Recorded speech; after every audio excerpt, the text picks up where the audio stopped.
To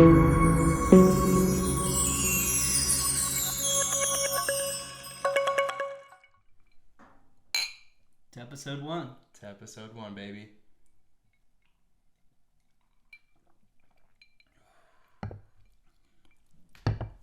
That's nice. That's real nice. So, That's some good stuff. we'll jump right into it. Thank you for joining us for our first episode. Sponsored by Law's Whiskey House. They were nice enough to give us this bottle to share and premiere our journey with. Thank you, Laws, personally. Thank you, Laws. Your whiskey is fantastic, by the yeah. way. So it is smooth to the touch. It's not like you're back in college when you're drinking just those crappy, like, $10 handles of whiskey or vodka. Like, man, that stuff it really is true. Like, the more expensive the booze, the better it tastes. Yeah, I used to think that was just like some fallacy, but it really is not, because my friends and I, we used to pour like Bartons into Grey Goose bottles. Dude, I was just gonna say the and same chicks be like, thing. "Oh my God, you have Grey Goose?" Yeah. Like, that's like $40 a bottle, and I'm like, making $200 a week. And we're like, "Yeah, it's Grey Goose." And then they, call me the next day like, "I'm so hungover. I thought good liquor was supposed to like not give you hangovers." I'm like, that sounds like a personal problem. I don't know, man. You drink enough of it, I think anything will give you a hangover. American whiskey is rich in tradition and legacy, and Law's Whiskey House is building on that tradition with bold and novel whiskeys that showcase the unique grains, environment, and farmers of the Rocky Mountain region. Each batch is milled, cooked, fermented, distilled, and aged on site, utilizing heirloom grains from family-owned Colorado farms. The practice of open-air, on-grain fermentation captures the essence of Colorado's territory, while the copper pot column still produces a robust, grain-forward style of whiskey. So make sure you book a tour on their website with Law's Whiskey House. They have fantastic whiskey. Just this bourbon alone was 10 out of 10. I cannot wait to try more, and we will definitely see them in a future episode. But I mean, they don't have just this. This is their bourbon. I think it's kind of like their flagship thing. Mm-hmm. So I talked to Mark Erickson, who's the brand director. Thank you, Mark. He gave me a short little tour of their warehouse, I guess. I think it's like their packing and like distribution area. Mm-hmm. But they have like over 4,000 barrels. And that includes like their bourbon, their rye, their malt whiskey. They do an experiential series. So they're like aging stuff in different barrels and like stuff like that. Ooh. And then they do they have like a cherry cask one? Do you know? So I don't know if they have a cherry cask, but they do like a cognac once a year, and that's their like once a year flagship kind of like, if you miss it, it's not coming back because they change the blend every year. It's like the bee's knees of the year. Probably. It comes out in October. The cream of the crop. They did tell me it comes out in October. The Colossus of Clout. October. The Colossus of Clout. The Colossus of Clout. Law's Whiskey. S'more what? S'more whiskey. So yeah, no, I actually got a lot of good information from them, but this is just starting. I think I've had their Blue One, which I think is their malt whiskey. But now that I'm starting to get into rye, that's their green one, and I really want to try that. But they also, like, their website's really cool. Their culture's really cool. They have, like, this thing where, like, no person has the title of master distiller. So yeah, they're kind of like their website is tight. You did have their rye whiskey, by the way. It is the green bottle. No, I haven't had that one. Oh, you haven't? I had the blue one. I had the blue one. Oh, yeah, their Henry Road straight malt. That one's good. Woof. Yeah, you can go to their tasting room and get like a flight of 3, I think. They might have changed it, but they have a lot. Yeah, they're movers and groovers. Yeah, these guys are dope. And their website's really cool too. They have a blog too called like Behind the Barrel or something like that, and it like features their newest stuff coming out. So I don't know if I didn't do enough reading to like know if they give recipes on those, but they might. Okay. Yeah, if you guys want to check out their website, it is lawswhiskeyhouse.com. Based here, obviously in Denver. Thomas stopped by the distillery the other day. Like he said, he got a tour. Said it was awesome. The people there are awesome. The products that they have are awesome. This isn't the first time I've had Laws. I've had it in the past, usually in mixed drinks. And so right now we're drinking this straight, which is great. Yeah. Just on ice and smooth as butter, baby. I was telling Mark this, the very first time I really went out for a drinking experience was when Garrett was in town. And Garrett's my buddy, for those of you that don't know. But he and I went to Laws. And we both got flights. And this was before I was really into whiskey. So he ended up drinking my flight. I had like one of them, and he had the other two. And needless to say, I was the DD after that. So typically how that goes with Garrett. Yeah, exactly. He knows how to have a good time. But you can book a tour on their website. So if you're interested, book a tour. We'll have all their like Instagram and stuff online, or like on the screen, I think. Mm-hmm. But they're at Laws Whiskey on social media. And with that, I'll read a little bit about this bourbon, actually. Mark sent me something to read. So it's the most widely available release and is made in small batch blends around 50 to 100 barrels at a time. And it comes in at 95 proof and offers aromas and flavors of orange peel, black tea, honey, spice, and sweet tobacco. I kind of get the orange peel. I was just going to say that too. I really actually can taste like the orange peel in it. It'd be a real good old fashioned. Oh. Yeah. Yeah, this would be a great old fashioned. Yeah, chef's kiss, baby. Chef's kiss. What else can I think you said like black tea in there too? Yeah. Yeah, I get a little bit of hint of black tea. Mm-hmm. Yeah, this is a good whiskey. Yeah, it's real nice. Or bourbon, I should say. Yeah. Not whiskey. I would make Haley's really into like whiskey sours right now. Dude, so I love whiskey sours. My mom got me hooked on whiskey sours. Yeah, I was in an Italian restaurant. Ooh, I think I had just turned 21, and this is in Lincoln. And she got a whiskey sour. I'm like, Mom, what's in a whiskey sour? And she told me, and then I got one and immediately fell in love. New York sours, though? Those are hit or miss, man. Those are hit or miss because that has wine in it, right? Yeah. Like a wine float to it. You got to be in the mood for one. My mother-in-law loves those. Oh, really? So it's interesting how But she's also a big wine person. I guess so was my mom. But, yeah. That's cool. Those are good. That's cool. I've only ever had one, and it was actually in Singapore. So maybe if I have one stateside where whiskey's a bigger thing. Mm-hmm. I don't know. Japanese whiskey. I still haven't tried the one you got me yet. Mm-hmm. I'm kind of saving it for a special occasion. I think it mixes better than it tastes straight. I will say that. Okay. Noted. Cool.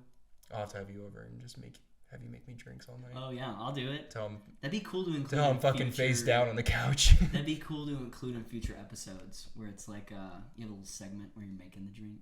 Yeah, a little mixologist action. Yes. Little mixologist action. It'll be dope. So yeah, I guess with this being the first episode, you can probably tell that Thomas and I are quirky dudes. We are, for God's sakes, wearing matching t-shirts because we are Squacemen. Squacemen. Through and through. The Squuno Squacemen? We are space cadets, whatever you want to consider it. We are facts. Yeah, don't get my wife started space on my cadets. Space cadetness. But it's good. That's why we jive well. Yeah. We're always picking up what the other one's putting down. Except for here we go. You are much tidier than I am.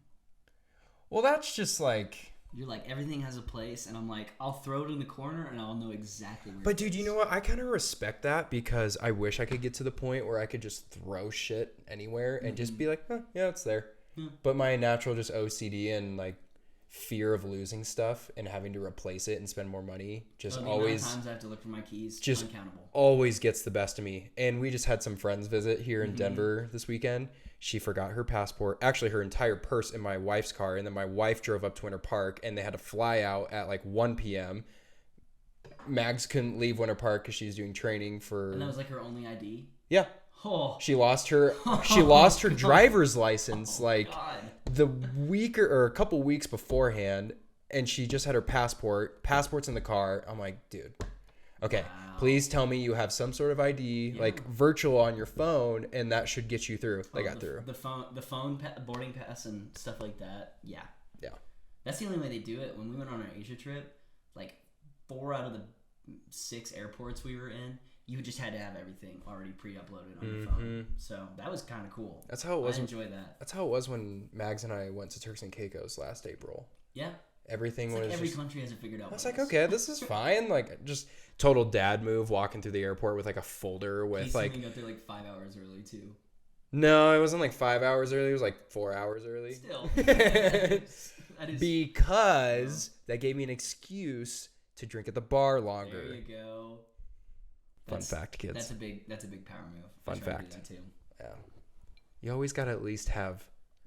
Okay, so my theory is, if you're going on a short plane ride, like 1 to 2 hours, you gotta hit the two beer range of like IPAs, because then when you sit down, you're like so much more relaxed. Yeah. And then you can just put your head against. Well, unless you're in the middle seat. I love to drink at least one beer before I get on, so that I'm just like, this plane totally isn't gonna crash. Oh, I'll slam like 2, and then usually I try to like strategically pick a bar that's really close to my gate, because then I really have no way of fucking that up, and I just walk straight across. I'm like, I'm just gonna stumble over here, have a big ass smile on my face when I'm checking in, and be like, here you go. Yeah. What seat am I? Cool. It's pretty easy in Denver. Yeah. There's bars all over the place. Yeah, it's nice. So yeah. I guess let's get to the juicy stuff. Down in Denver. Let's get to the juicy stuff. Let's tell people what's going on. Do you want to start, or do you want me to start? You can start. Okay. So I think Tom's probably going to cover some live events, and I'm going to cover more of like the beer events and stuff. So this on the 28th, so January 28th, there is the Denver Winter Beer Fest going on. Who doesn't love a good beer fest? And actually, there is another beer fest in Golden on the 27th on Friday, and that looks dope. Because one, Golden is awesome. Beer fest in the wintertime, like, just truly brings up the spirits of the people. Now, don't get me wrong. I love, like, summertime. I know just about everyone can agree with this, but summertime on a rooftop with beer or drinks and, like, playing bags or cornhole, whatever you people call them, whatever region of the United States you're from. Just vibing. Dude. And live music. Oh, yeah. Outdoor live music is... I'm a simple man, guys. Like, it does not take a lot to please me. It's honestly hard in Denver in the winter. Like, I love shooting shows. I'll go to any show that's great. Those outdoor shows, though, just they hit different. They hit different. They straight up hit the G spot. Yeah. Straight up. And if you don't like live music, then I'm going to tell you now, you've been seeing the wrong bands and you've been at the wrong venues, because nothing is better than live music in the summertime. Just jamming out and vibing with your homies. Yeah. Yeah. Like, what more? You got all sorts of space. Yeah. Cram like sardines in a little like black box. Nah. Not my vibe. Yeah, I feel you. But in terms of music, tell him, Tom. We've got actually we're doing Woods Blossom next week. Hell Harlow. Yeah. Harlow's gonna be there this Friday. Jack Harlow? No, just Harlow. I think it's a female artist. Okay. And then Your Mom's House has their anniversary event, 6 years, this Friday, and then Krith Reacher at Saturday. I'm pretty sure it's Creature, but there's a 3 in there. So it's kind of like Churches, which is spelled with a V, and I like to say Churches. Okay, so I feel like this is a hot debate amongst other music lovers. Is it Deadmau5 or is it Deadmau5 5? I guarantee. I think it's. Fucking T. It is Deadmau5. I think it's Deadmau5. It has to be. Because he wears a mouse head. It's got to be Deadmau5. Yeah. But I do love Deadmau5. I think it's like, you can piss off some of the best fans of his by saying Deadmau5. I don't know how old he is, but I want to put him in the era of like Diplo, because Diplo's in his 40s. Oh, he's definitely early EDM. Like, yeah. Yeah. And the dude's still grinding. Yeah. Like, I got invited to go to that concert last year, and I didn't do it, and I really regret it. Seen his face? I know people have seen Marshmallow's face. Fun fact for you, Marshmallow was my first Red Rocks concert. Really? Yeah. Cool. I was going to ask you this question later on in the episode. Mine was Chromeo. Yeah. Never heard of him. You never heard of Chromeo? Oh, Chromeo. Yeah. I thought you said Chromeo. Oh, no. Chromeo. Okay. Yeah. Okay. I was like, who the fuck is Chromeo? Chromeo. And Okay. I think they were the headliners, but they had like, I'd have to do something to look it up because that would take way too long. But their openers, their openers were Rufus. No. Yeah, it was Rufus and Chromeo, and then Rufus, like, we went to Electric Forest after that, and Rufus was like a headliner opening for a zoo. That's and awesome. like, yeah, we saw Rufus when they were still an opener, and I fell in love with Did you Rufus get to see Zoo? Yeah, I've seen Zoo a couple times. Is he good? Amazing. We saw them at Red Rocks. Or not Red Rocks. I love that song, On the Low. We saw them at Electric Forest 2018, I want to say. No, this was before I moved. 2017, 2016. Mm-hmm. But the lasers were so good. Like, the light element of their show was beautiful. It was so cool. Okay, so if you think his laser show is cool, have you seen Grizz's? Yeah. Whoever is the man... No, I'm talking on his recent tour. Like this year? Yes. No. When he did Grismas in Detroit. I have not seen that. Holy shit. Whoever his, I don't know what you consider him, lighting guy, laser guy. Laser. That guy is a genius because it goes bananas during his concert. Because I saw Jason Segel's photos from that. Oh, yeah. And shout out Jason. What a cool guy. Jason not is just cool pictures, just like such a cool down to earth guy. Just a very genuine person. Yeah. Now we've only had like limited interactions with him, but Thomas and I got to shoot for Big G for Rowdy Town this last year, and since 2019. Yeah, so we've done it for the past 3 years? Yeah, 2 years, 3 years, whatever it is, and we went up to Jason and we're just like, hey man, like I actually ironically sat next to Jason on my flight home from Austin. This is when Grizz did Illfest. Okay. And I sat next to Jason and I didn't want to be that guy that's just like peeking over onto his computer. But he had these incredible shots. And then I like look closer, I'm like, holy shit, that's Grizz. And then I like double taked because I didn't like recognize him at first. I'm like, holy shit, this is Jason Segel. And then I wanted to, from a videographer to a photographer, same realm, wanted to talk to him a little bit. I didn't want to bother him on the flight. And so I was going to wait till we got off the plane just to be like, hey man, huge fan. Like, keep doing what you're doing. I like your causes. I like, your product. I think you're an awesome person. And then Grizz was on that same flight. And so I went up to both of them and talked to both of them. Dog. Like, that was...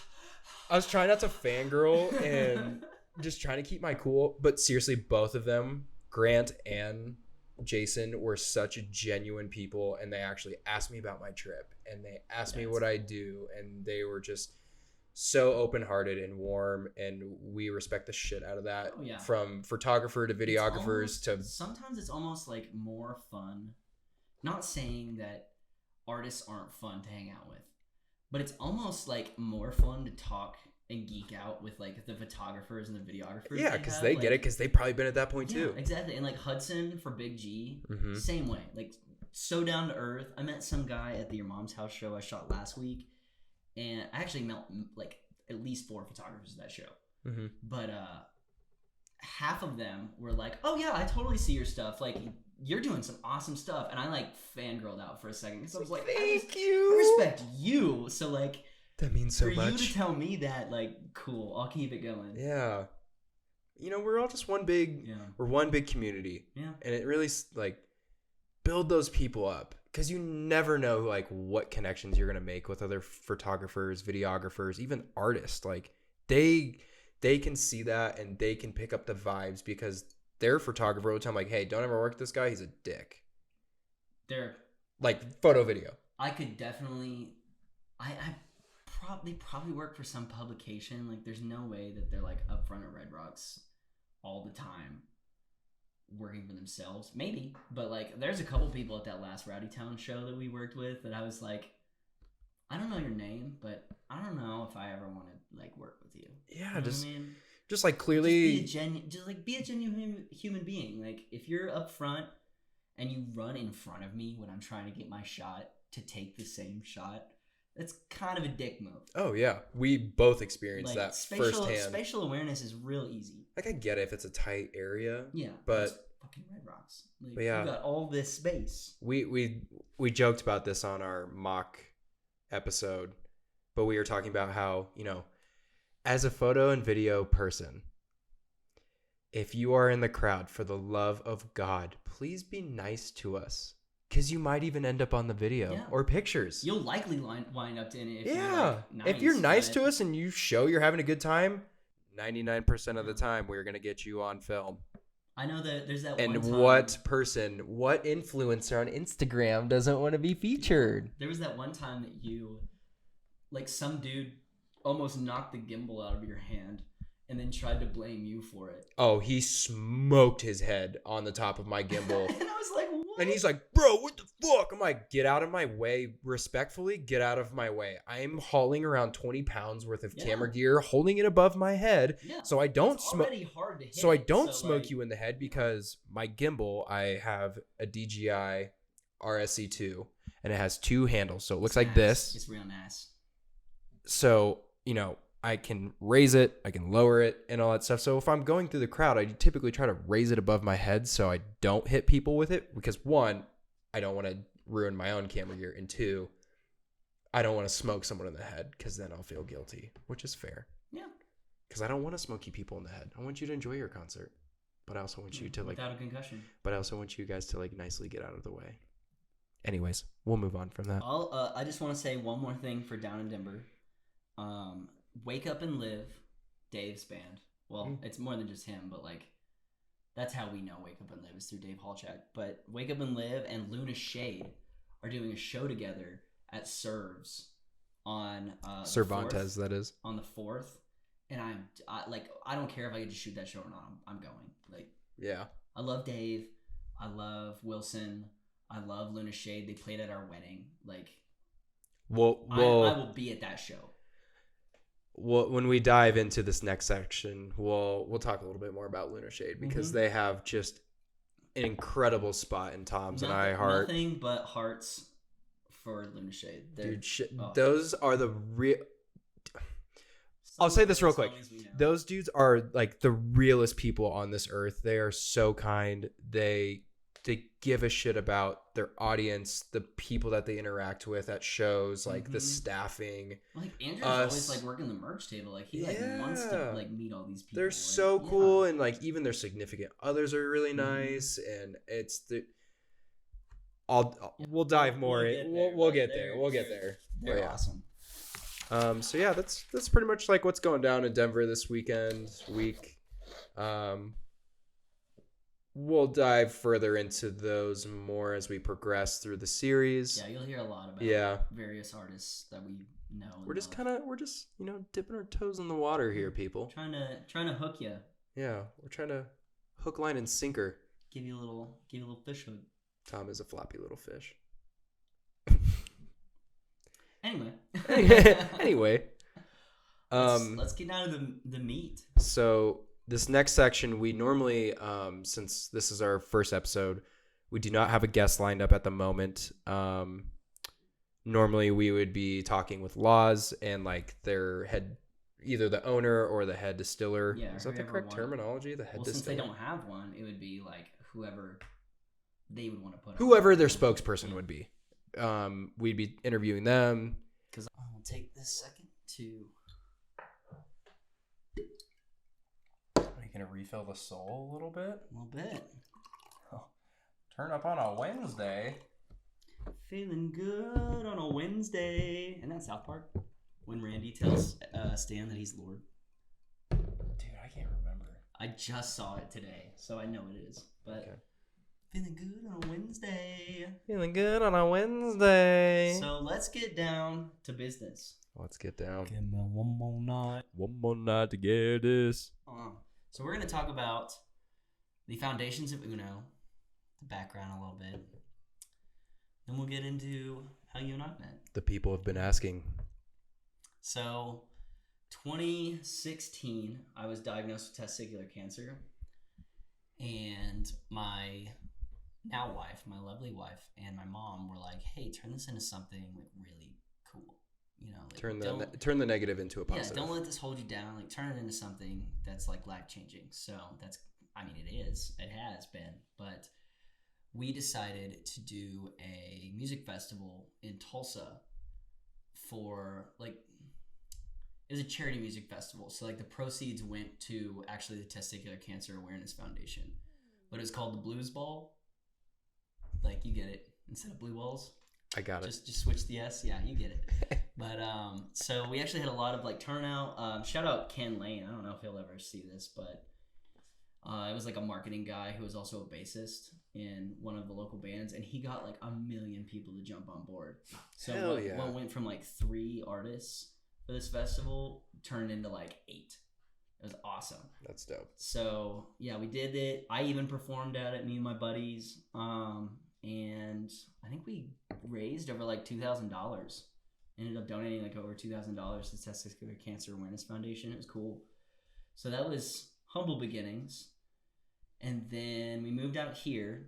And like between, that took like a year to move out here. And between then and there, we were just kind of like, where do we go from here? But moving out here, I went and got my... What year did you move out here? 2017. 2017. Okay. September. And after that, I ended up going to school to get my MBA in 2018. And met a bunch of cool people in my class that ended up turning out like we had another festival in mind. It was called Heart Fest. Mm-hmm. And that was going to be another charitable festival. So like James Ciccarello, who we'll eventually have on the show, and Jason were my partners, and like we blew that up. It was so cool. And we were going to have it at Great Divide, but they sold their parking lot. And then COVID hit, so we ended up having like a virtual music festival. I remember. We had like a lot of people tune in, which was cool. From Heartfest, we ended up going, I think it was right before I graduated, it was 2019. Haley got me a camera. I think she might have gotten it for me. She either got it for me for my birthday. It might have been before that. It might have been Christmas. But she got me a camera, and because like we're always going on hikes and stuff like that. But I managed somehow to sneak it into, not really sneak in. I was let in with it, but I took it to the Block Eagle Party, the Eagle Block Party. Dude. And but back then it was sponsored by Bonfire. It was put on by Bonfire Brewing, which unfortunately, RIP, their owner got in like an avalanche or rock climbing accident. Yeah, I remember hearing about that last year. Down. But Eagle Block Party's still going on. But that was my first one. And that was the first time I ever saw Ripe too. So like I had some cool shots of Ripe. They let me front row, and that was when I was like, I was meant to do this. This brings me so much joy. Like this is my passion. I didn't even know about it. Mm-hmm. So from then on, it was just trying to get into photography, videography whenever I could. So had you ever picked up a camera like in that kind of scenario? I'm not talking like the little disposable ones as like you get as a kid from your parents. I never had a legitimate DSLR. Okay. From that point. Okay. And I was shooting on auto. Haley's uncle does a lot of like photography and videography like professionally for years. I want to say he worked with National Geographic, but he's gonna watch this episode and fact check me on that. But he's like, Thomas, that little liar. Me, like everything I know, honestly. And shout out Uncle Mark, you're a boss.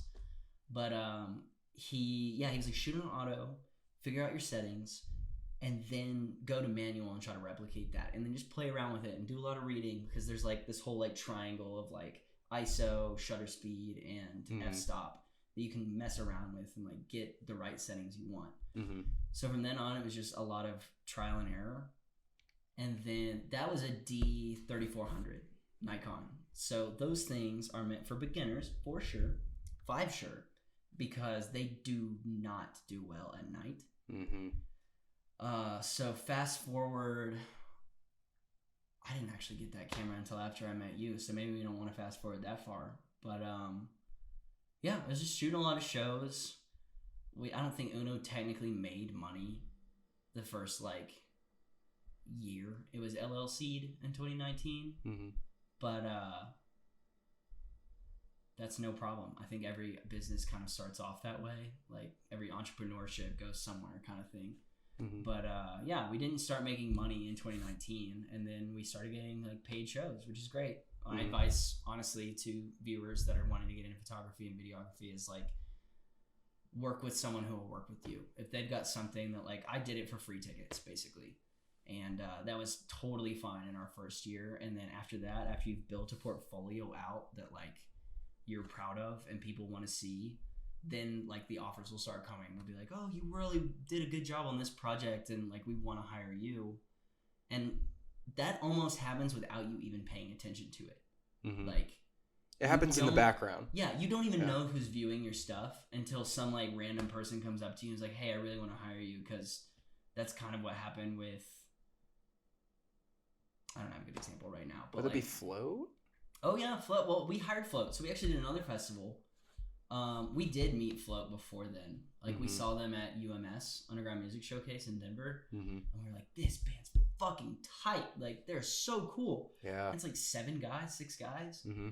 And that was 2020, I think. And then, yeah, COVID. So 2020, we did a drive-in music festival in Nebraska, actually. Go Big Red, baby. Nation. And it was in Alliance. Yep. And we had Graham. Carhenge. We had Plain Faraday, Graham, and Float. And then we had Royce DeZorzi's band as like the very, very opener. Mm-hmm. And yeah, that was where we got started working with all those guys. And ever since then, like Float and Graham both, like all their bands are family. Yeah. Like, we got to know them. We love them. They're so nice. I remember when you were putting on that music festival, mm-hmm. and you were stressed. Oh, yeah. Which, like, throwing a music festival is get yourself a team, people. Is no easy task. Mm-mm. Did you even tell the people how Uno got its name? Oh yeah, because I have one ball. Yeah. We got One Nut Wonder over here. It's awesome. Oh yeah, the endless amounts of one nut jokes. I made one to Haley the other day at work. Yeah, it was great. That's another one. Like his name is Ass Man. If you've got one ball jokes, send those in. Please. I love them. Oh yeah. So about that time is when you got on the team. It was like pretty close to the end of that festival in 2020. You were at least advising on stuff. I don't know when your first show was. I know it was a Luna Shade show. I want to say it was okay. So I guess we'll get into my portion of the story then. Yeah.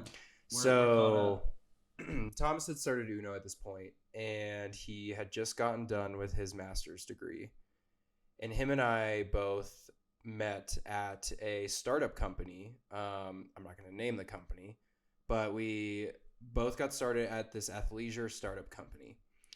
And my sister actually told me about this company. I had just left my job at the bank. I had nothing in line. I legit quit my job, went on a road trip for a week and a half with two of my best friends that live up in Steamboat. Didn't tell my parents that I quit my job. So I went on that road trip out to Portland, which was dope. Came back, and then my sister told me about this company. I went to work for them. I saw the potential of this company. I was like, holy shit, this place could explode. Like, I want to be on the ground level of this.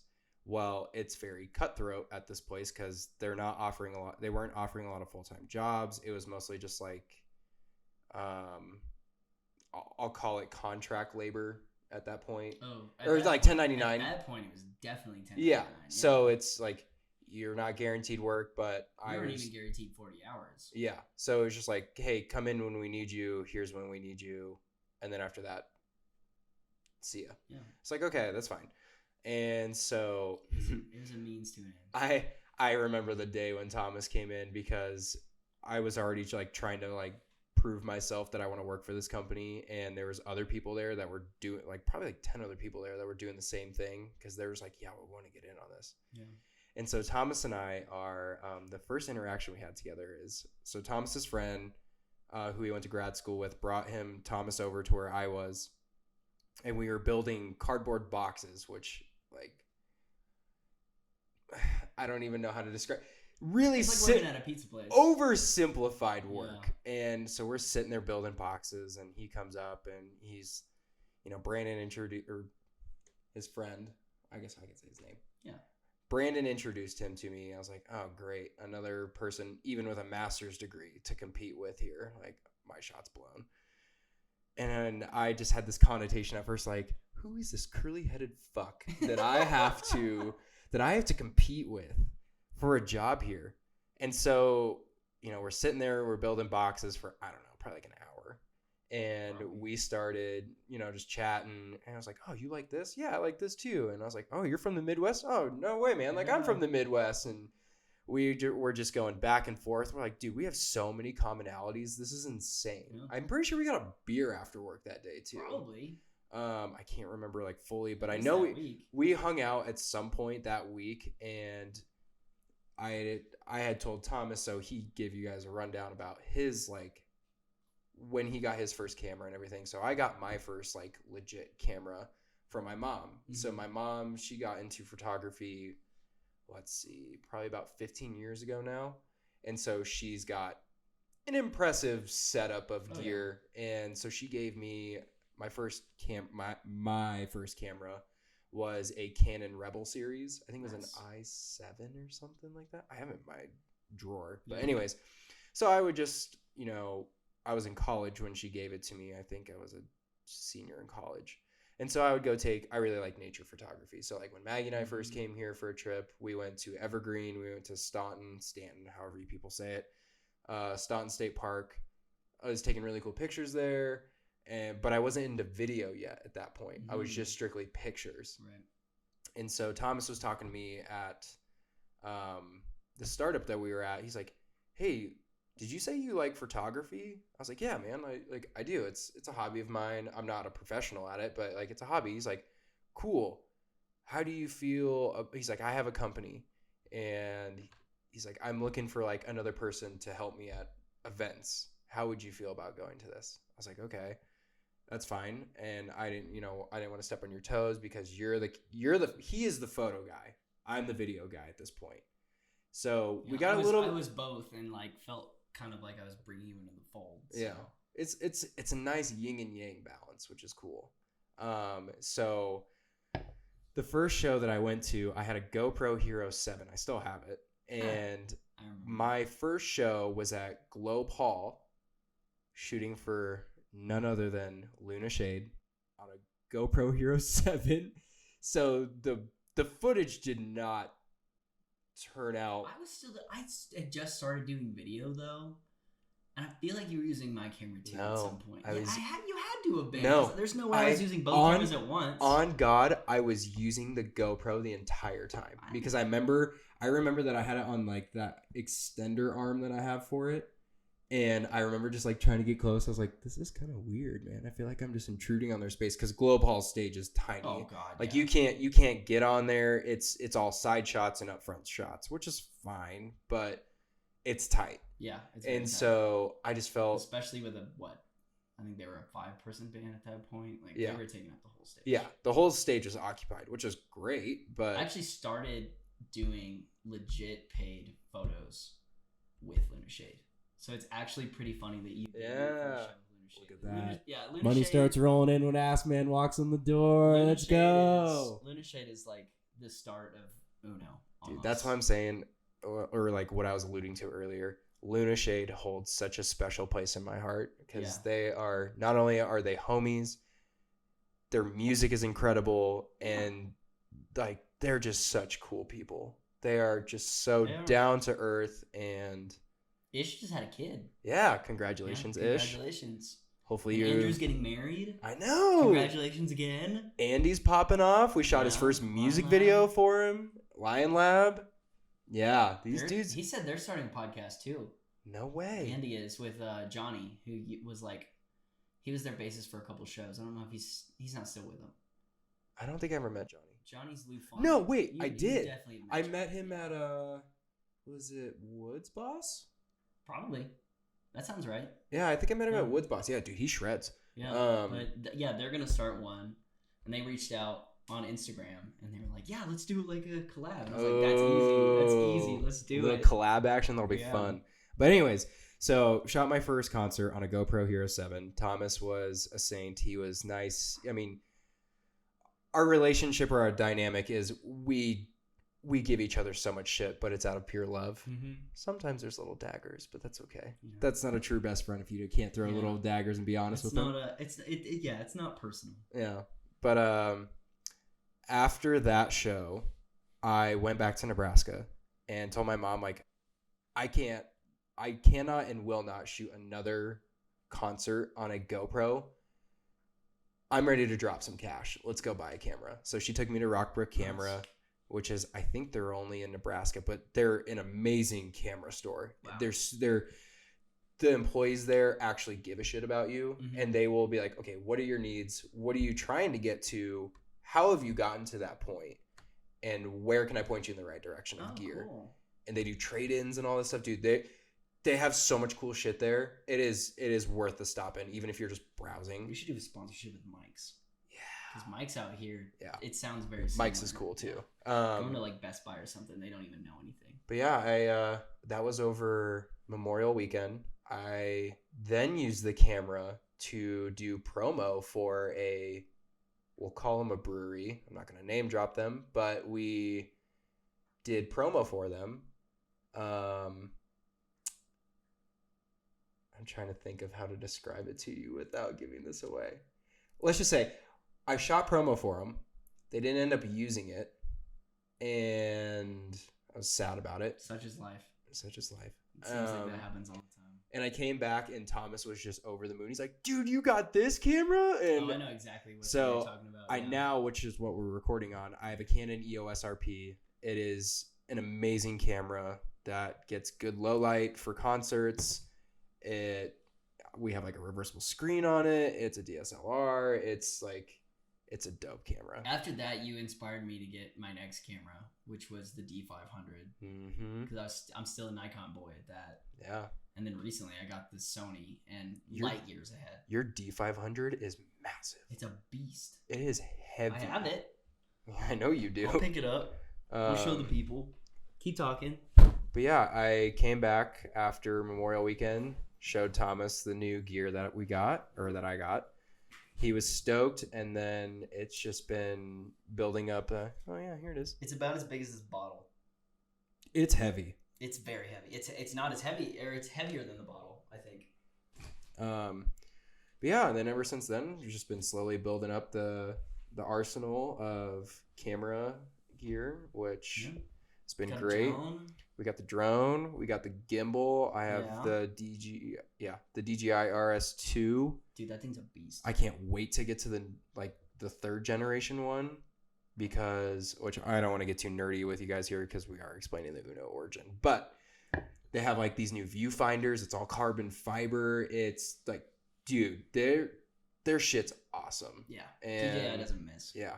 So yeah, been rocking with Thomas since May of 2020. And I'm almost at my 2-year mark, which is before that. I think it was still 2019. I'm almost at my 3-year mark. This May will be 3 years. Because we were still having shows. I think it was the end of 2019. Because it was cold outside at that Luna Shade show. I remember that. And it was while we were still having concerts. But I think January of 2020, everything shut the fuck down. I want to say that concert was in like March though. Because I know I got my new camera after that Luna Shade concert. Maybe it was right before the lock-in happened, the quarantine. I think so. Because it was sad. It was like the last live show. It was sad. Yeah. But yeah, ever since then, just been, I guess, Tom's right-hand man, right-hand nut. Is your right one's gone? Yeah, my right one's gone. Yeah, so I'm his right nut. Yeah. Complete the cycle, yin and yang. Yeah. And I couldn't have asked for a better partner to embark on this journey with. Likewise, it's been the memories that we have made from music festivals, just normal live shows, music festivals get weird. Other types of shows, it's been such a fun ride, and it has definitely got me out of my comfort zone because my 9 to 5 job, I'm a financial analyst, so I'm very right brain, and then I get to do this as my hobby, so it taps into my left brain. So it's just like I feel like it's reversed. those might be reversed. Don't quote me on that, but that might be reversed. But anyways, like it just comes full circle, which is incredible. And Thomas and I have some big plans for this year. Oh yeah. Obviously, we're already starting this. Starting the pod was one, like, milestone number 1. I'm gonna be moving here in like the next 2-ish weeks. I'll be moving. I'll be moving about. I'm gonna miss the hell out of you. I'm moving up into the mountains. I'm not gonna say where, but I'll be about an hour and a half to hour and 45 minutes away from Tom at this point. So I'll have to be commuting down here for events, which is fine. If it's in the middle of ski season, apparently it's gonna take you almost 4. Dude, that trip last weekend was awful. At this point, I'm gonna start taking the fucking train. Yeah, it's not bad. Be like, yo, Tom, come pick me up. That or like the snow the bus, or whatever. The Bustang. Yeah, I don't know, but we're gonna be tapping into a whole different market where I'm gonna be moving to. So it's just keep an eye out, people. Big things are coming. Yeah, expansion. That's what it means. Expansion. I wish I could say that more sexy. Expansion. Widening the grip. I don't even know if that makes sense. I don't know. Kind of. But yeah, so that's pretty much like the Uno history. So far. It's like right now it's like I'm photo and video if you're not there. Haley's definitely photo because why not have one more photographer? Mm-hmm. But like I'm busy doing other stuff, so like she should definitely be photo. And then your video. So yeah, we've got it all locked down. There's other people on the team too, like Chase. Mm-hmm. And then I just met another guy at your mom's house who wants on the team. So. Why do you keep talking about my mom's house? It's a venue. The first time Thomas... No, I'm talking about your mom. The first time Thomas told me about your mom's house and I was still new to Denver, I was like, okay. Like, this joke was funny like the first 3 times you cracked it. Now you're just really trying to get a rise out of me. And then he just snapped. I was like, can you just stop talking about my mom? And he's like, dude, I'm talking about the venue. Yeah. I was like, oh, this makes sense. And then I went there the first time. I was like, this definitely makes sense. Yeah, it's an interesting place. They did just get like, well, I don't know about just. I think it's like a year old at this point, but they got a dance floor, like a light up dance floor. Yeah, the dance floor is cool. It's very cool. That's cool. It's very cool. And the disco ball above it. Mm-hmm. Everyone loves a good disco ball. Yeah. And if you don't, there's something wrong with you. Unless you have epilepsy, then definitely don't be staring at that. Like Cervantes has one, and Mission has one. Yeah. Everybody loves good disco ball. Yeah, everyone likes to get funky. Yeah. But yeah, that's the Uno history as of this date. I guess, yeah, I couldn't even count how many concerts we've done together or events, or I think we've done 5 or 6 music festivals together. Yeah, we did 7 music festivals last year. I counted it out. 7. We did 7 music festivals last year. I'm pretty sure you were part of all of them. I think so, if not minus one of those. Yeah. And then a total of at least 100 in the last 2 years of shows. Yeah, someone asked me the other day, they're like, how many concerts have you been to? I looked him dead in the eyes. I'm like, I lost count after 50, dog. Yeah, I lost count. Honestly, like just before even this started, I lost count living in Colorado like a year in. Okay, so since we're on the topic of concerts, what was your first concert? Ever. Billy Joel, Elton John. Ooh, that's a good concert. Yeah, it was very cool. My first concert was All American Rejects and Fall Out Boy. Oklahoma band, nice. And I was in 6th grade. My mom took me with my sister. That's a pretty cool band. It was a cool concert, and the funniest part is right before the bands came on, my mom was like, I don't really know if this is an appropriate concert for you. I'm like, Mom, you're fine. And then Fall Out Boy comes on like, what's up, Oma? How the fuck are you? I was like, yeah! She just started shaking her head. I'm like, you created this monster. There was none of that in Billy Joel. And then I got in trouble at school because I went to a Lutheran school when I was in middle school. And I had a Fall Out Boy t-shirt, and it's the carousel.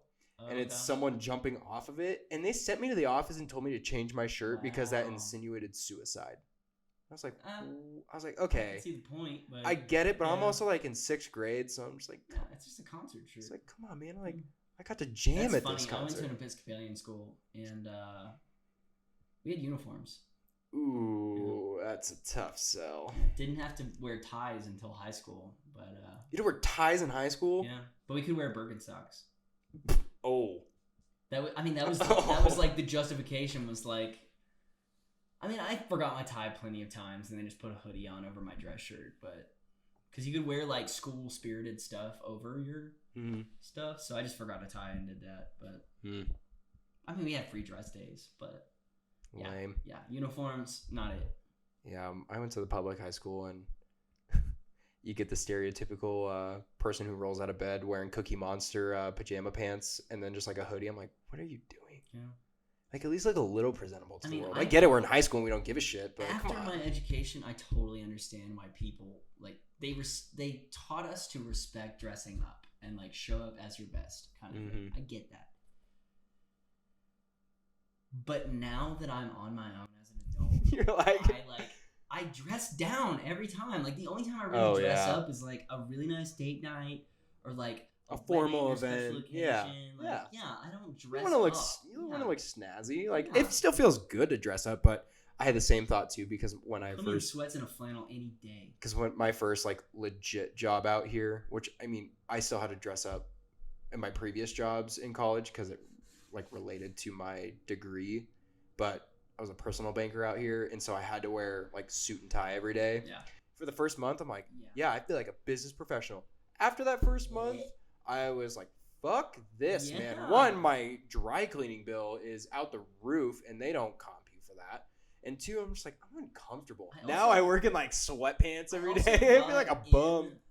Where we met, that athleisure wear, like you were encouraged to wear their product. So just showing up just like in sweats every day. Shorts like, or why sweats. In the hell would I not? A hoodie. Why in the hell would I not now working for myself? Why would I like the best I got is jeans? Dude, it was like it was cozy boy season 24/7. I hate putting on a suit sometimes. I was so about it. No, I like putting on suits now. I like the way I look. Like Men's Warehouse, guarantee it. I like the way I look. You do know I worked at Men's Warehouse in college, right? Yes, I do. You're gonna like the way you look.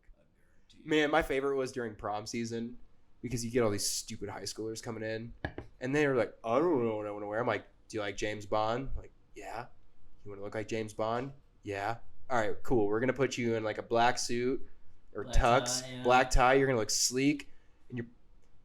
See, I always like. You're probably gonna get laid, homie. I like the black on black, so I like the black undershirt too. Yeah. And then like a really crazy snazzy tie, like just colorful as all hell. So, like, you show up as Johnny pop. Cash, but like this craziness. Puts a little extra pep in your step. And then I also got into the bow ties. I was never a bow tie guy. Oh, I love a bow tie. Haley, my wife, keeps buying me bow ties. My wife. I'd be totally fine. Yeah. I was never into bow ties, but I have a new respect for bolo ties. I respect them. I will never wear one. I probably wouldn't wear one. But I respect people who can pull it off. I feel like you have to have a good beard to pull off the bolo tie. That's fair. Yeah. That's fair. Yeah. So I guess we'll move all right. Rumspringa. Yeah, we're going to move on from the Uno history, and we're going to go straight into Rumspringa. Rumspringa. Okay, so we have... I did... and Views and Brews at the same time, I guess. Yeah, I guess that's true. Well, okay. We'll dive into Rumspringa first, and then we'll go into Views and Brews. How about that? That there. That's fine. Right, let's move all this back. Yeah, let's what show have we been sipping on this week? Okay, so Rumspringa is one of our segments, and we just talk about crazy shit. Yeah. And what's going on with Uno? What we got in the pipeline? This right now. Ideally though, we'll have going on tour with Giant Walking Robots. In like 2 or 3 weeks. I can't wait for that. Tom's about to just fully strap into the space shuttle seat, and he is ready for takeoff. They're crazy awesome guys. They are like all of your best ADHD friends. Dave's probably the most mellow, I will say that, but like no, I think Matt? I think Matt's the most mellow. I was or gonna say, George. George is the most mellow? Dude, he's so quiet. In like a good way, he's though. Like, I don't know, if you catch him on the right moment though, take off. George So catches me as like the ultimate conspiracy theorist. Like just total like, yo, dude, like pigeons. Not real. Looking around the room, like pigeons are drones, dude. Why do you think they're always sitting on power lines? Because they're charging up. I'm like, yeah, man. I agree with you, but that's actually a pretty good argument, though. Well, it's more so like, yo, man, like pigeons are drones. Like, yeah. I get a little weird when I smoke a little weed, though. I mean, don't we all? Yeah, true. Yeah, you know, because everything is all this Kush. It's all like 27%, and so you take two rips, and you're just like, Jesus, take the wheel. You talk to someone who's like from the 60s. Yeah, like, we're smoking ditch weed. Yeah. I'm like, cool. They're like, yeah, I had Golden Goat. And I was like, yeah, you had Golden Goat 30 years ago. Alaskan Thunderfuck. This is going to slap you in the face. What was the other big one? Like Afghan? Afghan or Blue Dream. I remember Blue Dream. Yeah, Blue Dream was great. Back in Oklahoma when everything was illegal. Yeah. That was about all you could get. I love Blue Dream. But yeah, so Tom's going to be going on tour with Giant Walking Robots. Yes. We'll have to post their schedule that's coming up. They're playing in some pretty cool spots. I know they're going into Utah. I think they're going Southern Colorado as well. Well, Southern Colorado before Utah. Do some Colorado, and then they're going to do 2 nights in Utah. Yeah. And then they're going to come back into Dillon and do some Southern stuff, I think. Yeah. Dillon, Winter Park. I think there's one other location there too. You're going to cover the Winter Park one. Right? Yeah, I am going to cover the Winter Park one. I got to cover their Steamboat show a couple months ago back in November, and man, they're Giant Walking Robots they also hold a special place in my heart. They're just like Luna Shade, where they're all just such cool dudes. Yeah, they're just down They're down to earth. They treat you like family. Like they always recognize you, even when they don't. Yeah. Oh, my favorite part about the whole Steamboat trip was, one, George came up to me right before they started playing. He's like, you know what, man? You're a good kid. I'm like, dude, I'm 27, but whatever. And you're like 34. Yeah, he's like, you're a good kid. We like you. I was like, aw, bitch. Scary bitch. It's like, I don't know. Like, I just really appreciate that. I remember when we shout out Chase for this one, but we shot Camp Goofball. And Giant Walking Robots actually double featured at that one. But that's where that joke came from. Like that inside Uno joke where it was like, oh, bitch. Even Chase on my birthday, he texted me. He's like, happy birthday, bitch. And I just like responded, oh, bitch. Such a great line. Oh, iconic. I'm still like 4 episodes away from the end of the newest season. Dude, you gotta watch them. They're so funny. Especially now that Justin Roiland probably isn't going to come back. Yeah. We won't dive into that.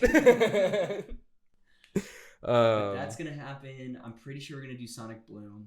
I probably won't because I got a wedding to go to. But if you guys want to go, we'll put you on. At least I won't have to deal with drunk Thomas this year. Yeah. Well.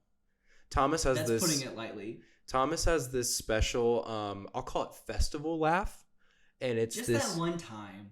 No. Okay. It's been a couple times. It's been a couple times then. And the best part is when this like cackle comes out. This little Grinch cackle comes from the belly. And his wife Haley be like, Thomas, shut up. You're being annoying. I just roll over in my sleeping bag, just laughing. Yeah, we had a 3-person tent and we all shared it, and I was an absolute train wreck. That's fun. I had a good time. Thomas was a shit show at that. Yeah. Okay, I don't want to say shit show. That wasn't like unhandleable. He was a menace to society. Yes. Thomas is a menace to society. I did my job, but I also existed to annoy the shit out of you and my wife. That's fine. Yeah. Because I do the same thing too. Is a good one. Yeah. Oh, I'm sure there's times where I've walked away and Haley and you are just like, God, he's such a piece of shit. Dude, you were getting down at Meow Wolf yesterday. I was. Yeah. Whoa, we all were getting down. You especially, though. You spun on the floor. Your wife I was sweating. Your wife was like filming you while you were doing crazy stuff. It was so funny. Yeah, I was sweating after that. I was like, I need to get out of this room, man. I'm hot. What else do we have in the pipeline? Let's see. Right now, at least, I think that's the only thing on the schedule. I don't know. It's a little podcasts and again with like in summer. Again with the yin and yang thing. Like we'll do winter season is definitely yang. We'll do block party. Spring spring, summer, fall is yin. They better call us back for block party. Oh, they will. I love block party. Eagle Block Party. If you people have never been to it, they have you can camp like outside of the city. It's like a 10-minute walk. Yeah, you actually do walk from the campground. Yeah. Oh, it is such a fun time, and it's not an expensive festival. We got our start, so right here. Yeah. Right here. Eagle Block Party is a riot. Yeah. That has definitely been. I think they sold out their early bird tickets. I actually think Eagle Block Party has been my favorite music festival so far. It's so much fun. Plus, you got to go up on the roof. Yeah, cool. The sheriff led me up to the roof. That was cool. Yeah, he was like, as long as you don't have a sniper. Dude, I mean, I feel like that's why he led you up. He was like, is that camera equipment? No. Yeah, I got the cool shots. It was dope. It was a very cool. They didn't let me have the drone, so hopefully this year. Yeah, that was lame, but whatever. Hopefully this year. But yeah, Eagle Block Party I think has been my favorite one so far. The music was awesome. The crowd was awesome. The whole camping experience was super fun. The staff was cool. That's where Derek we were camping together and you introduced me to Kenobi. You showed me the first 2 episodes of Kenobi. Right. Yeah. I forgot about that. Yeah. They have Wi-Fi. Well, they don't have Wi-Fi, but you are in good service the whole time. So. Plus, you're in the mountains. Yeah. You're like by Vail. It's dope. Yeah. Well, let's move into brews and views. Views and brews. Yeah. So. What you been drinking? This segment, like Thomas just said, is views and brews. So during this segment, we like to talk about beers that we've drank this week, give you guys our honest feedback, and hopefully you guys can find this in other liquor stores as well. I have a go-to liquor store here in Arvada. It's called Mile High Wine and Spirits. Mm-hmm. They have an incredible selection of craft beer. And the employees there are always super nice. They're informative. I always sit in there and like shoot the shit with them for like 15, 20 minutes. Maggie's like, hurry up and get back to the car. I'm like, oh, bitch, this is going to be a minute. Like I scan all 12 fridge doors for at least 2 minutes a door. They've got unique selections. Yeah. Oh, yeah. They have really good Denver selections. They have out of state. It's just, they have beer from all over. It's awesome. But this first one I'll talk about is called FNA Cotton. Sorry. Oh, nice. FNA Cotton. FNA.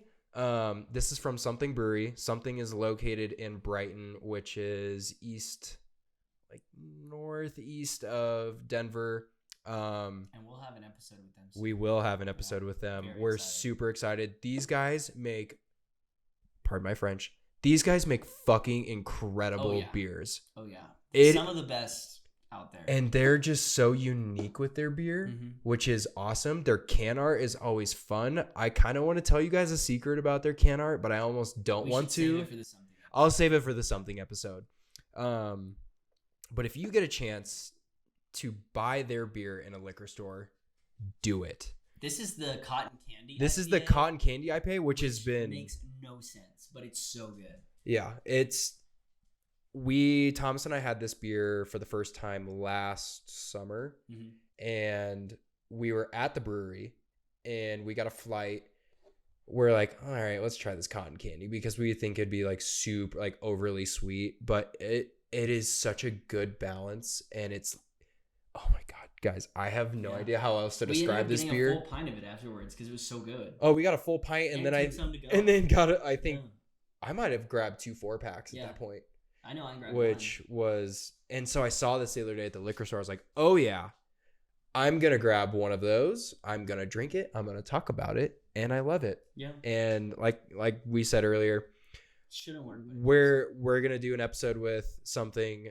They're awesome dudes. They make incredible beer, and yeah, it's just their little brewery spot's really cool. I think they just built a they use a shipping cargo container, and they built a little pizza spot in their back patio. Cool. Yeah, usually they have food trucks. That's way cool. Yeah, that's the first one.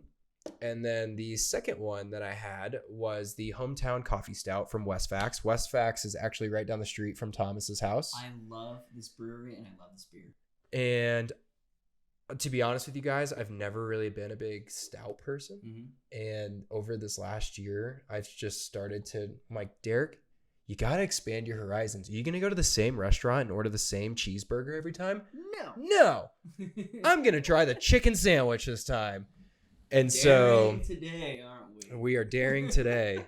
So I've been expanding my horizons with the stouts. Good. That's a good stout. I got this one, and I'm pretty sure this is the one. Yeah, they brew it with Sweet Bloom Roasters, which is also almost right next door to them. Okay. Sweet Bloom has such good coffee. So they're working local with local. Yeah. Dope. It's like an extra. I didn't know that. Yeah. Because I don't know. I'm a pansy, and I like a little bit of a sweeter stout. So like almost like a cookie stout or something that's cinnamon or like usually like Mexican chocolate or something like that. I even like some with like a little bit of spice, because I think we've had a stout that has Prairie Bomb on for you. Yeah, but we've I know you and I have tried a stout that had like a kick of jalapeno to it, so it's sweet, like sweet, bitter, and spicy at the same time. It's so good. But yeah, this one, the Hometown Coffee Stout is a great stout. Either if you're just chilling at home, drinking, you got a movie on, whatever it be, or if you're around a campfire and you're drinking this, like it'll warm you up. It's smooth. It'll warm you up. It's, it's like 7%. So it's not like it feels super boozy, but it hits just in the right. So I have Westfax will be a future episode as well. Yeah. But I used to we got some good stuff in the pipeline for you guys. We are excited. But Westfax, so Justin Graziano, he moved out to LA. He used to be the marketing guy, and he and I linked up through the Beertography event, which I want to bring back to Denver. That might be a good project for this year. Yeah. But we would just go to different breweries, and like just a group of photographers would swarm that place and just take cool ass photos. Let's go. For free. Like we had like a 1-drink beer tab, and like go crazy, you get all the content brewery. But he worked for Westfax, and he would slip me their Spirit Guide series, and I would take photos for him. So on our website, you can actually see some of the Spirit Guide photos we took. So thank you, Justin. You are fucking awesome. But Westfax holds a special place in my heart because they were like our first product customer. Yeah. Like I love Westfax, and since they're like within walking distance, I always go to Westfax. They're great. Okay, since we're on the topic of breweries. Okay. What are your top 3 breweries here in Denver? I think I could answer my distilleries quicker than I can answer breweries. Distilleries, in no apparent order, would be Stranahan's, Laws, and it's not local. It's Colorado local, but not Denver local. Montana. I haven't heard of them. Montana's in Crested Butte, or Gunnison, I guess. Okay. But they do rum. Ooh, Tom's a rum fiend. Fucking incredible drinks and cocktails, and like you can do a rum flight. That like Montana kills it, and I really want them on the podcast sometime. Okay. And then Laws, obviously, because it was like the first one, and they hold a special place in my heart. And then Stranahan's, because like you can't have you gotta have a commercial distillery. You know? But like they're like local. They're like, I don't mean this in like a bad way, but they're like the Coors of Colorado for like liquor. This. I went to Oklahoma, so I bought my buddy Garrett Stranahan's bottle for Christmas. Which one? I think it was just the standard one. Okay, because the double black diamond or the double peak. Oh, it was the double peak or diamond double. Yeah, the diamond peak, because it comes with a shot glass on top of it, which is also dope. So fun fact: tin cup is Stranahan's as well. Yeah. No, I did a And that Stranahan's. comes with the little shot as well. I did a Stranahan's tour when my dad came out here like 2-3 years Same. ago. Yeah. Yeah. Dad loves Stranahan's. Their distillery is awesome. So Stranahan's, I bought the Diamond Peak, brought it to him. We went out to drink at a local Irish pub, and they had Stranahan's for $6. What? Isn't that criminal? What? Needless to say, we did not go home that night. Like, it was. Oh, you think? It was obscene. Like, you can't even get something local for that cheap, even if it's beer here. Yeah. Like, it was obscene how cheap it was. But I was like, you're drinking Diamond Peak for $6 a shot. What?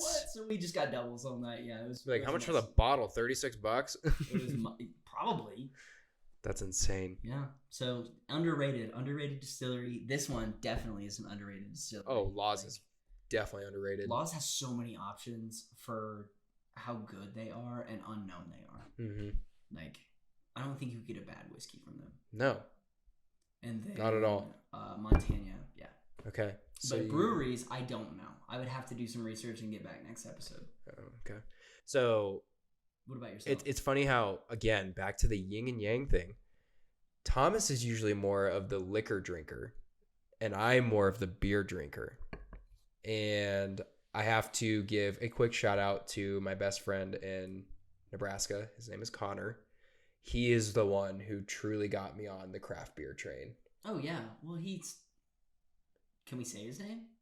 Oh, yeah. So his name is Connor Kavalak. No, I mean, can we say his brewery name? Oh, yeah. So Connor and his family own Nebraska Brewing Company. If you are ever in Nebraska, in Omaha, in the Papillion area, go to Nebraska Brewing Company. They have an incredible lineup of beers. You said they have like 40 taps right now? They have I think they have 40 taps. It might even be more. I feel like he said 37.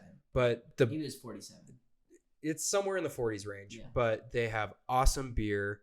Their brewery is huge, and they host like cornhole tournaments. They have they have jousting, like medieval knight fighting. It's so cool. And they do concerts there, and they have an outdoor patio now.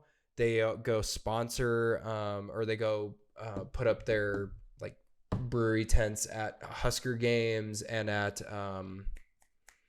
Omaha Storm games. I was blanking on there. Where was he just this weekend? He was at some basketball game.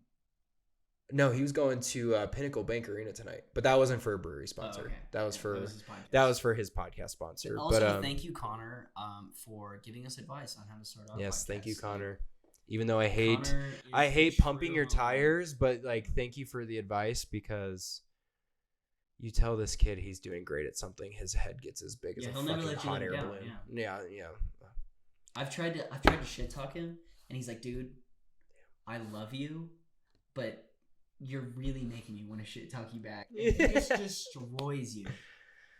He's pretty cutthroat about it, but he's also you can make fun of him pretty easily sometimes. But that's what best friends are for. We'll have him on the show.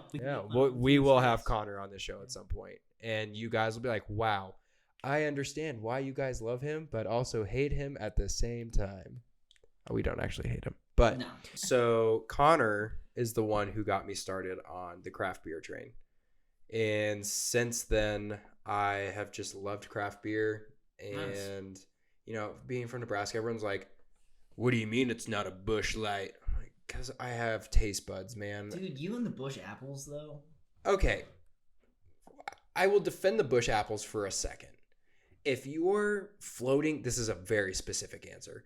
If you are floating down the Platte River in the summertime in Nebraska and you want just a cold beer. Is it the same Platte River? Yes. Really? Yes. That's cool. Yeah. Okay, go on. Sorry. If you are floating down the Platte River for a bachelor party and you're all just getting fucked up, Busch Apples, way to go.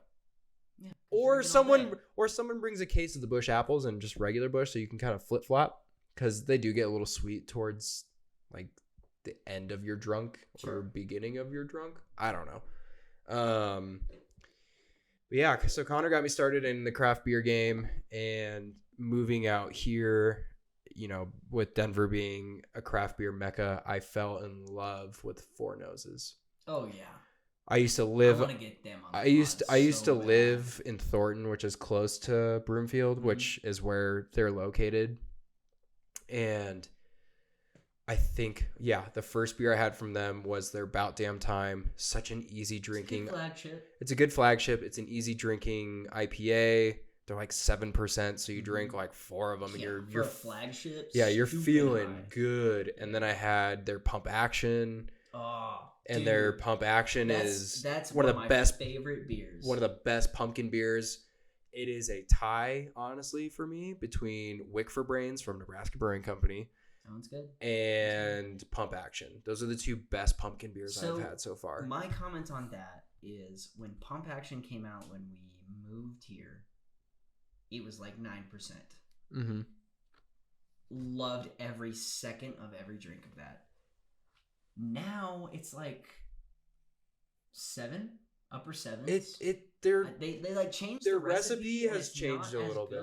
I think they need to go back to their origins a couple years ago, because the Pump Action, what it's named after, is a shotgun. That thing better blast you in the face. And now they're trying to make it more drinkable for all like the people. Like, oh, I'm a basic bitch. I want to drink some pumpkin spice. Like, no. It's named after a shotgun. You go hard or you go home. Yeah. Like, go back to your roots, Four Noses. I'm sorry to say that, but like, because I love every Velvet series you ever put out. Dude, every Velvet beer they put out is incredible. It's so good. But that Pump Action needs to change back to what it was. Yeah. It really does. Yeah, Maggie really loves their I think it's their like raspberry pale ale. Oh, that one's good. The raspberry blonde. Or the raspberry blonde. That one's good. Their Pilsner. Speaking of, Westfax has Blue Delicious. It's a blueberry ale. Haley loves that. Ooh. Yeah. Blue Delicious is real good. But I fell in love with Four Noses, especially like Tom just said, their Velvet series. They're always changing up the recipe. I think the first one I had was the blueberry. I've had like blueberry key lime pie.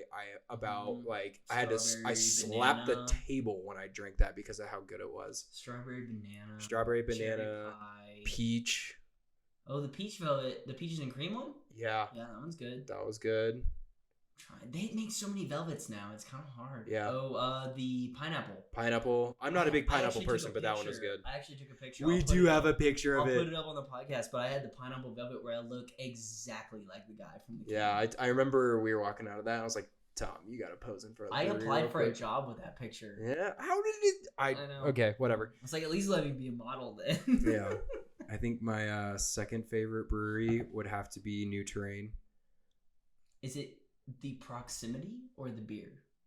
A little bit of both. Okay. Because like in the summertime, I try my best to bike North Table, and what's so incredible about this brewery is so if you start at the top of North Table and you come down on the east side of it, you can legit bike your happy, sweaty ass to New Terrain. They most likely will have food trucks. Dope. Definitely will have food trucks. Live music. Dope. And really tasty beer. The first time I ever shot for Wake Up and Live, you weren't at that show. Was that New Terrain? I know, I was out of town. And I met the owner, coolest motherfucker around. Yeah. And he was just like, yeah, I just like beer and I like music. Yeah. And I figured I'd do it. It's like, God, you're a saint. Yeah, he's so cool. Yeah. And they have a huge dog park right there, so and they just let you bring your dog there too, not inside, but isn't there a dog park like right next to it? Yeah, it's right at the bottom of it. Yeah. And then they have a bike park right above the brewery too. Oh, and one of the coolest things, this is also why I love this brewery. I was standing outside to get in line because on the weekends that place is packed. Dude, it's impossible to find a parking spot anytime. On the weekends, any time of the day. Like, viewers, any time of the day. On the weekends in the summer, I shit you not, there are over 500 people at this brewery. I believe it. It's massive. Yeah. But Mags and I were standing in line one day, and this dude comes riding up on a horse. No way. This dude comes riding up on a horse, hops off of it. This brewery's so cool. They have a spot to legit hook up or tie. Spoiler, it's fucking Zorro. To kind of looked like him. This brewery's so cool. They have a spot where you can tie up your horse and go in. That's dope. put your shit kickers up and just enjoy a nice crispy beer. It's so cool, man. Yeah, because you've been doing so much work. Yeah. Not the horse at all. But he like hopped off his horse, tied up. I had to pick my jaw up, like off the ground. That's so cool. And he just tipped his hat. What color horse was it? Oh, it was like a gold. Cool. It was gold and I thought white. you were gonna say it was like some white ass horse. And No. like, it was like gold and white. It was, oh, dude, it was so cool. That is cool. So yeah, that's my second favorite, and my third. Dude, my third that's kind of a hard one. Honestly, I would say it's between something. Westfax, obviously they have great beer, and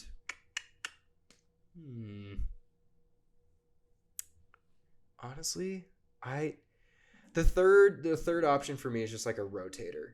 It just depends on what time of the season. Yeah, what they've got on. What they've got. I think something because every brewery like shines on. I think something and Westfax are my two tops. Yeah. Because something obviously makes fantastic beer. Dude, they just go. They go fucking hard in the paint, They break barriers, yeah. dude. Like you go and look Cotton at their Candy IPA, French Toast Stout. They have like what was it? Like a blueberry Pop-Tart or something sour.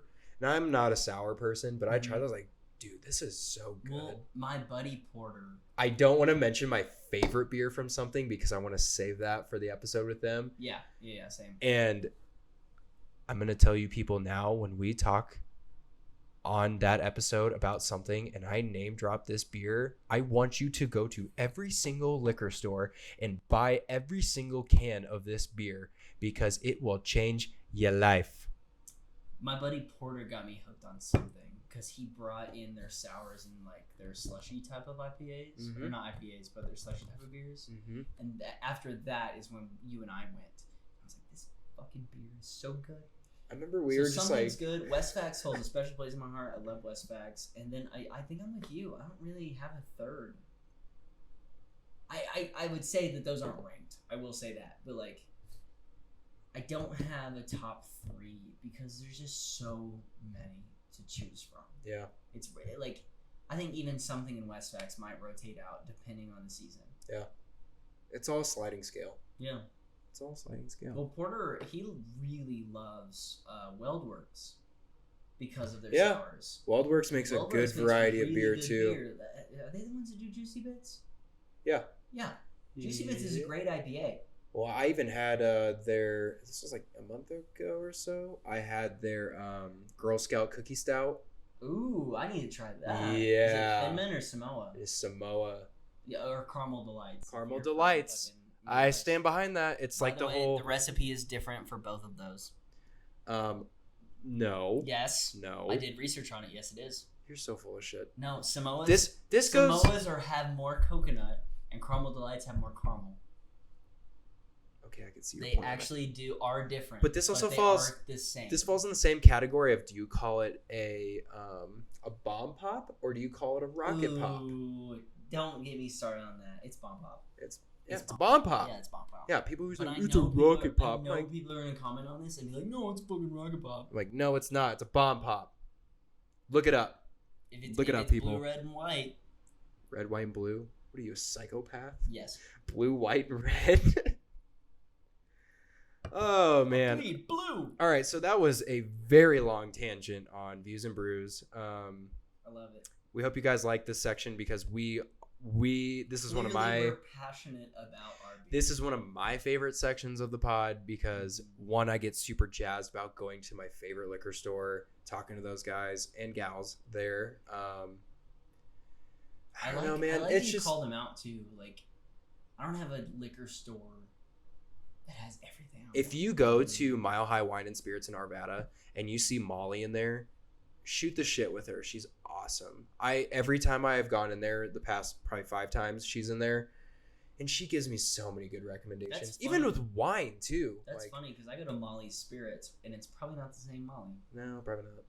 But yeah, they're I got what? They're a good spot, a little hidden gem. But yeah, I personally want to keep this, segment consistent throughout the podcast because I think this will be the hypest segment. because we love beer, man, and we love talking about it. We love drinking it. We love experimenting it. We love drinking it with friends. Like, we love the people behind it too. Beer is just such a cool way to connect with people, and it's crazy that our first episode is a distillery. I think it is crazy I too. love laws, but yeah, exactly what you're saying. Like, I love beer. Like, it's kind of hard not to. Just alcohol in general, man. It's so good. Catch me when I'm 50. I keep saying that, like, yeah, I'm gonna go dry this month. It fails every single time. Well, at least and I'm glad I'm not the only one. At least in dry January, we're limiting it to like Wednesdays. Dude, okay, here's my thing is with the whole dry January, sober October, whatnot. I don't think you have to go cold turkey unless it's for like a medical reason. Then yeah, I understand. Oh yeah, if someone told me my liver was failing and I had to go dry, I would go dry. Yeah. That's because it comes with a stipulation. Yeah. But if you're just doing it just to prove to yourself that you can do it, that's great. If you want to do that, I'm not going to sit here and judge you. But, like, just drink in moderation. Yeah. Exactly. Just control yourself. Just don't either have one beer a night and call it good after that. 2, you can push it. Well, Haley's got me on every beer I drink, I have to go to the gym for one day kind of thing. And I am in debt right now. So... I am in debt. I am glad this was a liquor episode because doesn't count. Doesn't count. Haha, Haley, doesn't count. I can catch up on my debt. But yeah, easier to metabolize. Just my thing that I've done, minus like when there's like a work event or if we're doing this, I don't drink during the weekdays. Except for today because it's Wednesday. Well, that's what I was saying. Yeah. Minus the exception of the podcast and like work events, I really I only drink during the weekday or the weekends now. And it's almost more rewarding because one, your tolerance goes way down, so you drink less, you save more money, and then you're vibing, and I don't know, it just kind of puts you in a good headspace. So that's kind of my routine that I've been doing lately. It's great. Normally this next section of the pod we'd be having a live performance, but with this being our first episode, we don't unfortunately have a live performance. At some point in the future, next week, if we don't have a live performer, I'm gonna see if I can convince Thomas to play a little bit. I'm gonna play Jumper and Wonderwall. Wonderball. One ball. My Wonder Ball. I'm gonna play the most cheesiest stuff. No, I'm kidding. I'm gonna play stuff I've written. I just can't wait till. Hands down, I'm gonna play stuff I've Which written. I want like people to hold me accountable for this and you. But once I move, I am dedicated to learn how to play the saxophone. Oh, cool! I have one. And then Jared might take it, but that's okay. My mother-in-law's got one that I can use. Okay, it's no big deal. But I want to be able to just as weird and as like bro-y this sounds, like I want to be able to just to jam out with you, like with it just like you on guitar or bass or whatever instrument you want to play or piano. I will say saxophone is one of the harder ones. But that's why I'm up for the challenge. Right. I want to learn. Do you know any other instruments? I used to play piano. Dude, Piano's a good place to start. I don't even like taking credit for it, though. You know how to move your fingers. Yeah, that's my born and raised instrument. But that was like 4th grade. I did it for a year, and then I hated my music teacher, and I was like, Mom, I'm done with this. I wanted to quit at 6th grade. My mom was like, no, you will do this until you graduate high school. And I'm really glad she did. Yeah. My mom, I'm not saying like my mom pushed me to do it, but she's like, I get it. Like, it's hard to learn when you have a teacher that you don't want to learn from. It's like, okay. That's fair. I had a great teacher. She even came to my senior, in college, composition recital. And I'm pretty sure she viewed my wedding virtually. That's dope. Yeah. I grew up with this woman. Mary O'Neill is the best fucking teacher around. That's cool. Hands down. That's awesome. She had a Bichon Frise, and every time he played something that sounded scary, it would be like singing from the back room. It'd be like, whoa, whoa, whoa, whoa, whoa, whoa, whoa. And like, he was like, I want the scary music. I'm not having a good time. Yeah. You play any Beethoven, she'd be like, I don't like this. Don't hug me, I'm scared. Yeah, exactly. Oh, good series. So is anything on Off the Air. But Oh, well, it's closing time. It's closing time, guys. Closing time. I'm actually so sick of that song because we used to play that every day in the warehouse, at the startup company, and yeah. we got burned out from that. The comment was, you don't have to go home, but you can't stay here. And that also got old after about a week, and then it went on for another year. So yeah, it just so funny. definition of beating a dead horse. As a bartender, you never ever say that. Beating a dead horse or closing time? Closing time. Oh, yeah. Closing time. You don't have to go home. You can't stay here. But you can't stay here. You have to get the bouncers out to push people out if you say that shit. They'll be like, I'm gonna drink more. It sucks. Yeah, we've all been there. Yeah. But anyway, what is a hot take this week that we can leave our viewers with? Personally, I want to predict the Super Bowl. Okay. But if you've got a different one, we can do both. Because let's start with mine, and then if you've got another one. I don't think I have one off the top of my head, to be honest with you. I want to see the 49ers and the Bengals in the Super Bowl. I would agree with that. Joe Burrow is just so electric. I don't give a shit. I want to see the 49ers because they haven't been in a Super Bowl in what, a decade plus? More than that. Yeah. I think it's been since the early 90s, late 80s when Jerry Rice was with them. 49ers them. in the playoffs even. Yeah. I want to see them in the Super Bowl. I'm dying to see them in the Super Bowl. Plus Brock Purdy, he's a rookie and he's just lighting it up. I'm like, holy shit, dude, you are pulling this off. George Kittle's really fun to watch, and I'm sad Deebo Samuel's not in. Whatever. Who else? Who else is on the 49ers? Why am I blanking? Dude, I have no idea. I'm not a 49ers fan. I don't know.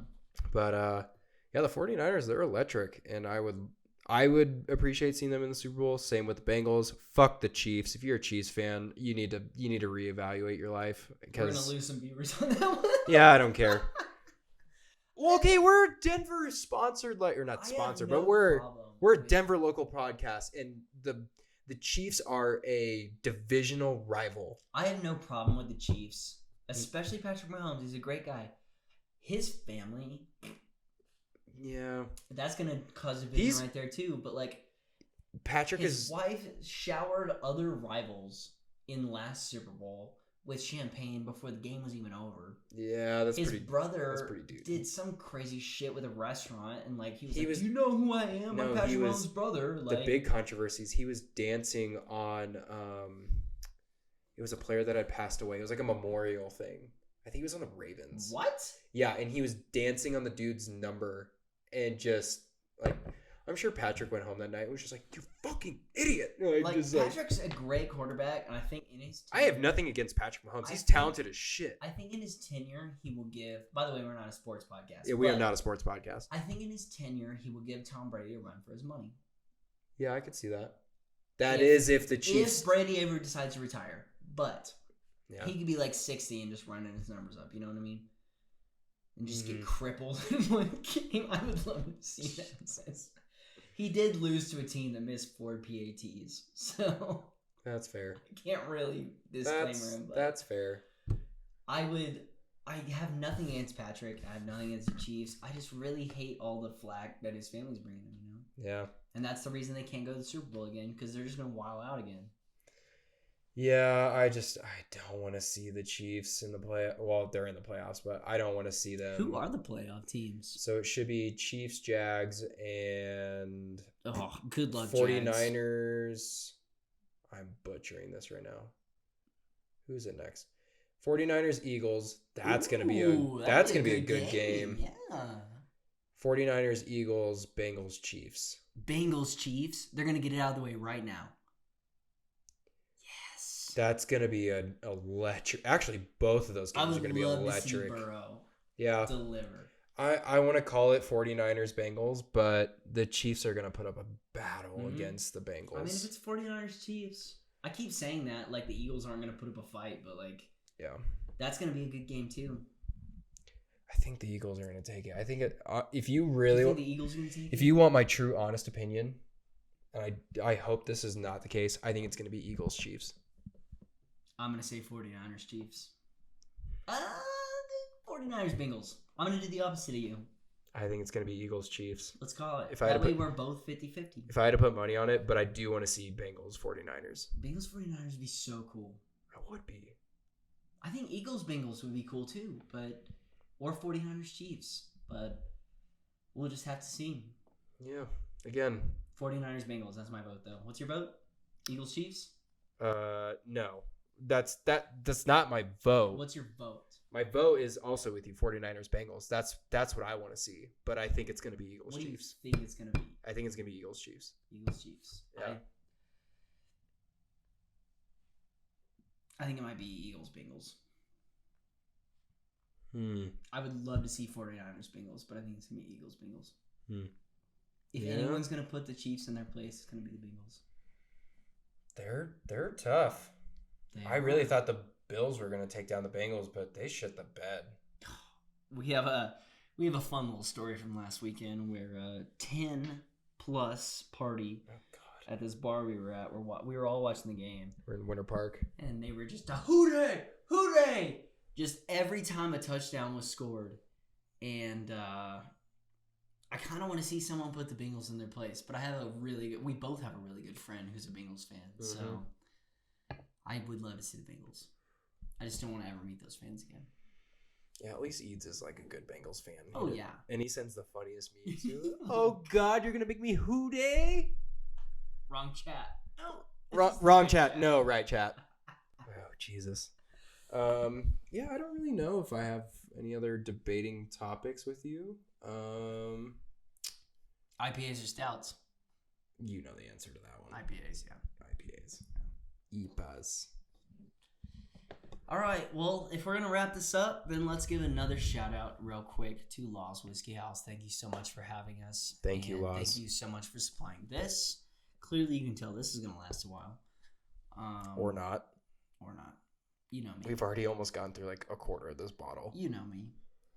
And we will definitely have them on a future episode, but we real quick want to say that, American whiskey is rich in tradition and legacy, and Law's Whiskey House is building on that tradition with bold and novel whiskeys that showcase the unique grains, environment, and farmers of the Rocky Mountain region. Each batch is milled, cooked, fermented, distilled, and aged on site, utilizing heirloom grains from family-owned Colorado farms. The practice of open-air, on-grain fermentation captures the essence of Colorado's territory, while the copper pot column still produces a robust, grain-forward style of whiskey. So make sure you book a tour on their website with Law's Whiskey House. They have fantastic whiskey. Just this bourbon alone was 10 out of 10. I cannot wait to try more, and we will definitely see them in a future episode. I can't wait to actually, because this bourbon is incredible on its own, but I can't wait for like this weekend, like you and I just make some mixed drinks with this bad boy. Oh yeah.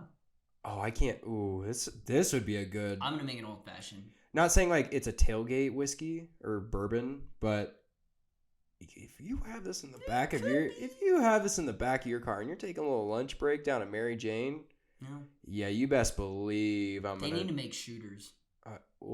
That's dangerous. They need to make shooters. Flask.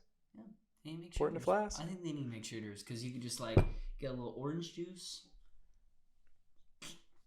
Dip a little bourbon in there that's already orange flavored. Yeah. No, seriously, thank you, Laws. You guys have such an incredible operation right now, and we are excited to see what else you guys release in the future. Thank you again for sponsoring us tonight. It's been a treat, and we're excited. Like Tom said, we're excited to get them on a future podcast, interview one of their bright and shining stars there, and really pick their brain and dive in. Make sure to catch us next week. Next week, we are at Woods Boss Brewing. We'll be there with our guest musical artists who will be live performing. And, you can catch us. I think we're on the venue side to record. But Woods Boss has some amazing brews. So we'll definitely have a good time. Oh, yeah. We're just going to start getting into the thick of it, ladies and gentlemen. Yeah. Strap in. Buckle up. Wait. Is a spaceship, is it 1, 2? Do they meet in the middle? I think they have a harness. So it's Yeah. like a crotch one. So it's like this, and then they... You think it's like an F1 car? I mean, fuck, it basically is. I think you would have to put me in a straitjacket to be on a fucking spaceship. Just, let's go. It's like, all right, just give me a shooter, slap me in the face, and let's roll. Yeah. Yeah. Well, whatever it takes you to be on a rocket ship, viewers, that's what you're going to be about to do. Yeah. This will put you to the moon. I promise you. One more cheers. One more cheers for Uno the people. team. Uno Signing team. off. Thank you guys for tuning in. This is Uno. You know. Uno. We'll catch you guys next week. We'll catch you later. See you next time.